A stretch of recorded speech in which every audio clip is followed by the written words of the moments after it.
हमारे माननीय प्रमुख अतिथि जी श्रीमान अरविंद नेताम जी, वर्ग के माननीय सर्वाधिकारी महोदय, विदर्भ प्रांत के माननीय संघचालक जी, नागपुर महानगर के माननीय संघचालक जी, उपस्थित विशेष निमंत्रित गण, नागरिक सज्जन, माता भगिनी एवं आत्मीय स्वयंसेवक बंधु,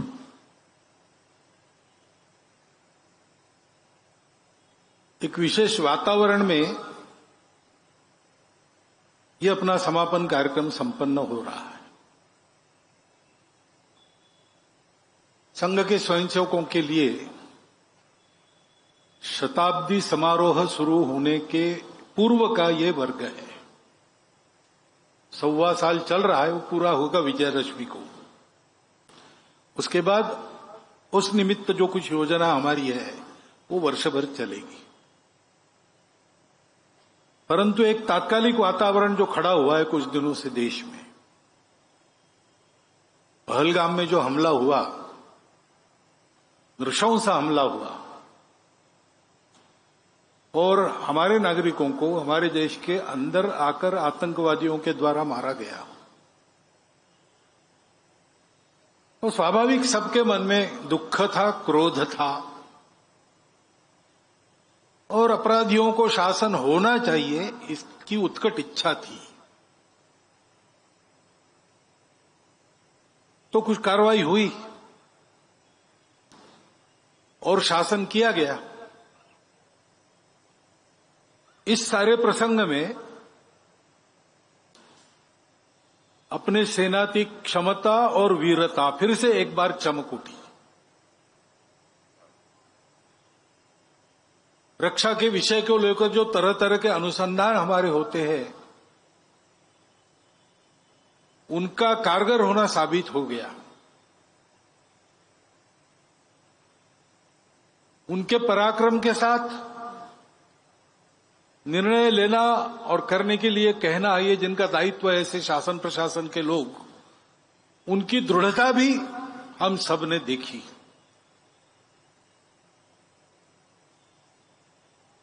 हमारे पूरे राजनयिक वर्ग में, सब दलों के राजनयिकों में चिर प्रतीक्षित एक सूझबूझ और आपसी सहयोग, देश के हित में सारे मतभेद भूलकर, इसको भी हम देख रहे हैं। और संपूर्ण समाज ने अपनी एकता का एक बहुत बड़ा दृश्य खड़ा किया है।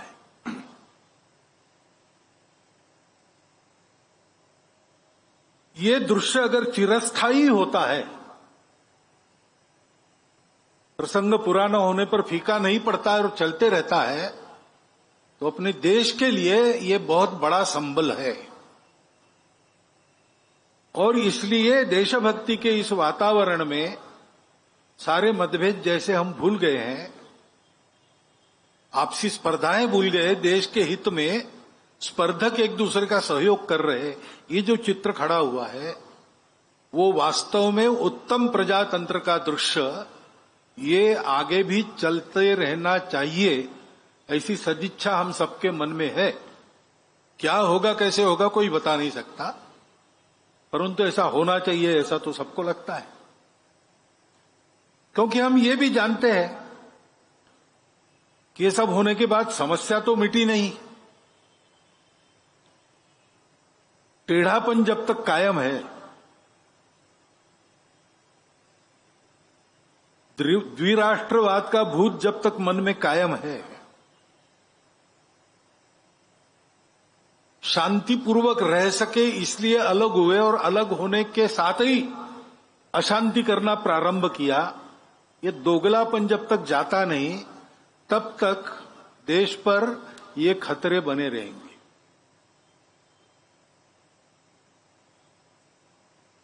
हम देखते हैं युद्ध के प्रकार भी बदले, आमने सामने लड़के नहीं जीत सकते तो 1000 कट्स की पॉलिसी, आतंकवाद को सहारा देकर उसके जरिए लड़ना,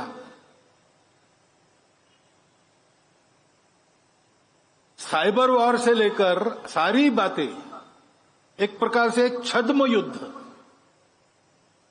प्रॉक्सी वॉर, ये सतत चल रहा है।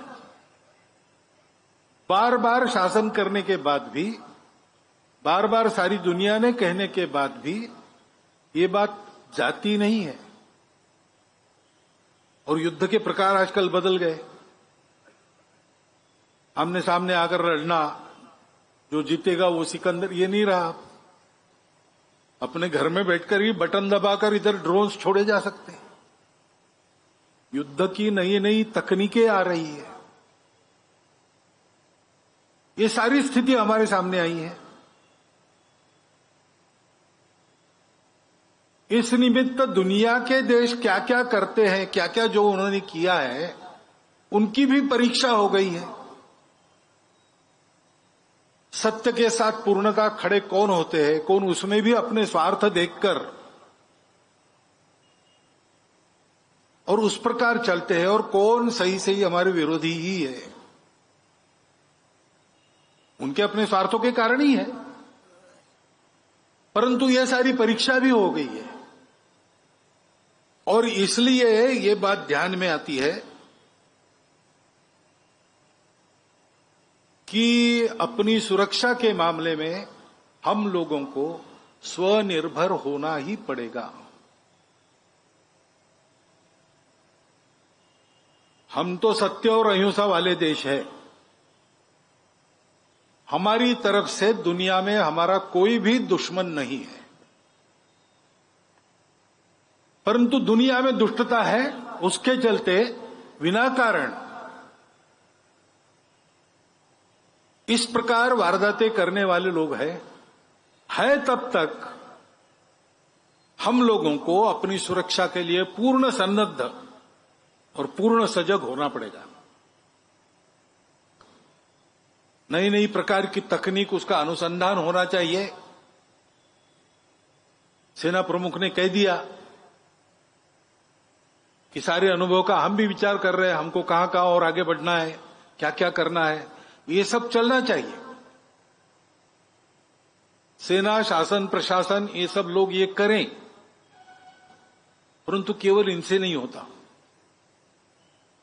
असली बल तो समाज का होता है।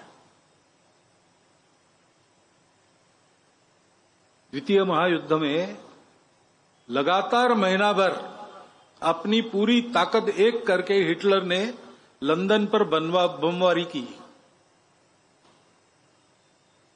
ताकि झुक जाए। देश का नेतृत्व था तो वो विचार करने लगा कि शरण जाना चाहिए क्या। सेना समाप्त हो गई, वायुसेना नहीं है, नौसेना बकी नहीं है, और हिटलर का दोस्त मुसोलिनी तैयार है कि मैं बीच बचाव करता हूं। तो उनके भी मन में विचार, चर्चिल जैसे प्रधानमंत्री के मन में आया कि क्या करें। उसने राजा को बताया इंग्लैंड के कि मेरा मन तो नहीं है, लेकिन मेरा मंत्रिमंडल चाहता है कि हम लोग संधि कर ले और नुकसान से बचे। सारा विनाश हो रहा है, रोकने की ताकत हमारी नहीं है। तो राजा ने उसको पूछा कि तुम्हारे मंत्रिमंडल ने तुमको चुन के दिया, किसने चुन के दिया? उन्होंने कहा जनता ने। तो प्रसंग ऐसा वर्णन करते हैं कि चर्चिल इंग्लैंड की मेट्रो में घूमा और उसने लोगों से बात कर दी। अब युद्ध क्या होता है, कितना नुकसान उठाना पड़ता है, कैसे संवार होता है, अपनी ताकत क्या है, ये कोई जानते नहीं। सामान्य लोग इसको नहीं जानते, लेकिन उनके मन में एक देशभक्ति है, तो वो चर्चिल को बताने लगे कि बिल्कुल शरण नहीं जाना, हम लड़ेंगे, गली गली में लड़ेंगे, हमारे पास कुछ नहीं तो बर्तनों से लड़ेंगे। वास्तव में ऐसा लड़ना पड़ता तो क्या होता, उसकी कल्पना उनको नहीं थी, लेकिन उनका नीति धैर्य ऐसा था।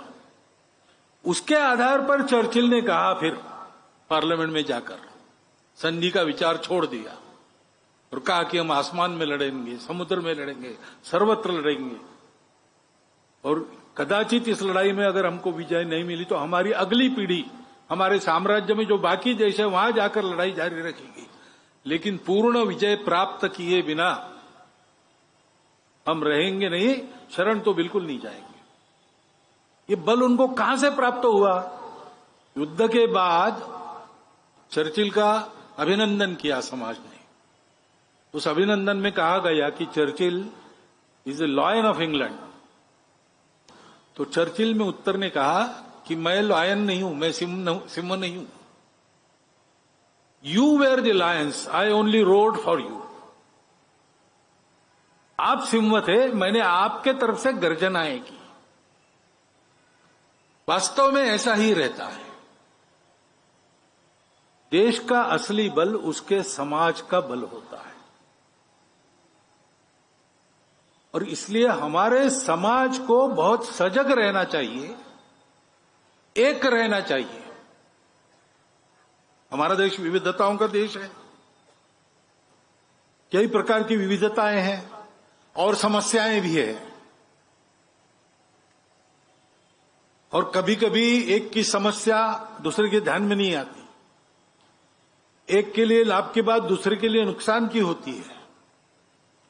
इस सारे जंजाल में से देश के लिए एक निर्णय करना, एक प्रकार से चलना, ये बहुत कसरत हो जाती है, तार पर की कसरत। उसके चलते समाज में असंतोष भी रहता है, सब रहता है, ये स्वाभाविक है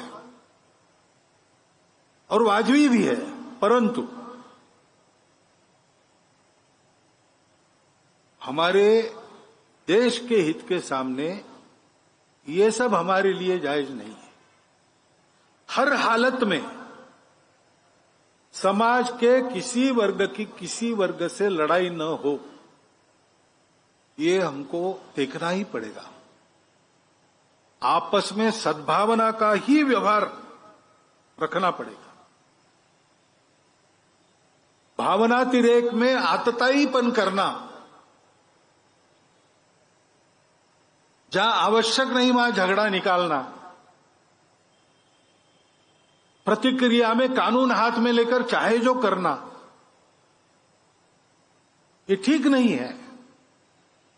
किसी भी एक जमाना था जब हम परतंत्र थे, शासक हम में लड़ाई चाहते थे, वो उपद्रवियों का साथ देते थे, इसलिए जो निरपराध लोग थे उनको लड़ना पड़ता था। लेकिन अब हमारा शासन है, भारत का शासन है, भारत के संविधान के अनुसार शासन है। तो समाज का आपस का व्यवहार करते समय हिंसा करना,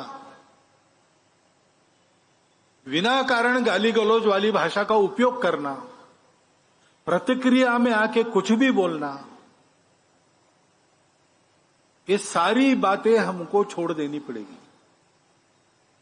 ठंडे दिमाग से विचार करके उकसाने वाले लोग हैं, विक्टिमहुड उत्पन्न करने वाले लोग हैं,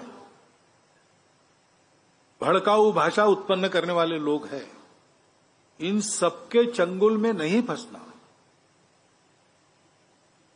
अपने स्वार्थ लाभ के लिए समाज में इस प्रकार की फूट झगड़ा चाहने वाले भी लोग हैं, और इस प्रकार का फूट झगड़ा हो तो भी सदियों से हम एक रहेंगे, ऐसे ओवर कॉन्फिडेंस में भी अपने स्वार्थ के लिए थोड़ा असंयम करने वाले लोग हैं। हमको ये नहीं करना चाहिए। एक दूसरे के साथ सद्भावना, सदाचार, सद्विचार और सहयोग करने की आवश्यकता है, क्योंकि